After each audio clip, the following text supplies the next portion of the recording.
The only people I know in this country who are better off today than they were 4 years ago are illegal immigrants. I don't hate anybody. I look for grace wherever I can find it. And I certainly don't hate you.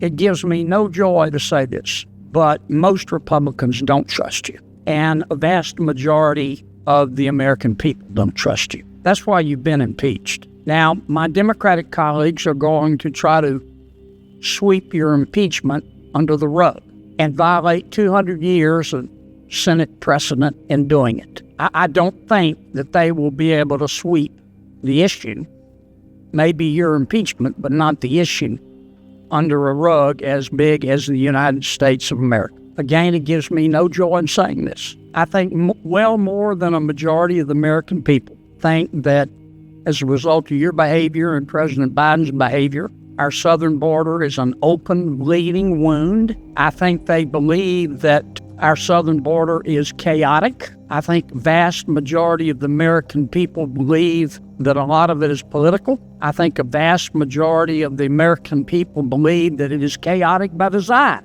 and that all of this is intentional.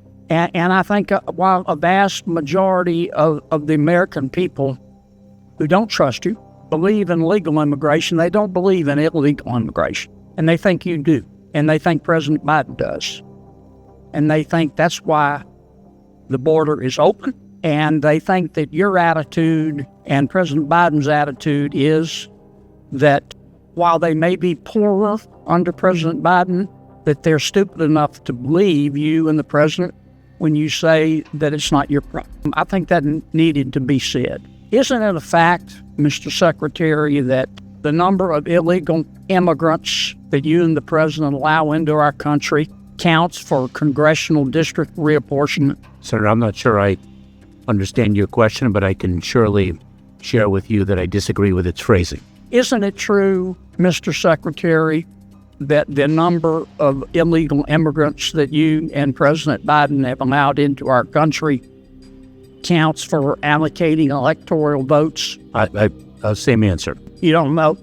I don't understand your question. Never crossed the notion, Senator, that we intend to allow illegal immigration is nothing short of preposterous. So you do understand that? Disrespectful, and if I may, it is disrespectful to the extraordinarily hard work that we perform, and far more importantly, that the personnel in the Department of Homeland Security and across this administration perform to stem illegal immigration, build lawful, safe, and orderly pathways, and invest in a working system. And we only wish that bipartisan legislation, about which I have not heard a critical term. Secretary, you're using up my time. You do this every single time. And it's a fact, and you know it, and I know it, that the more people you allow into our country illegally, the more people are counted for reapportionment. And the more people that you allow into our country illegally, the more people are counted for allocating electoral votes. Now, maybe that's a coincidence, but that's a fact. And you know that. And you've done nothing for 4 years. Nada. Zero. Absolutely. Zilch. And in fact, the only people I know in this country who are better off today than they were 4 years ago are illegal immigrants. And that's as a result of your policy. I don't hate you for it. I don't hate anyone. But that's why you've been impeached. And my colleagues may try to cover it up. They're going to try to cover it up. But they can't cover up the facts.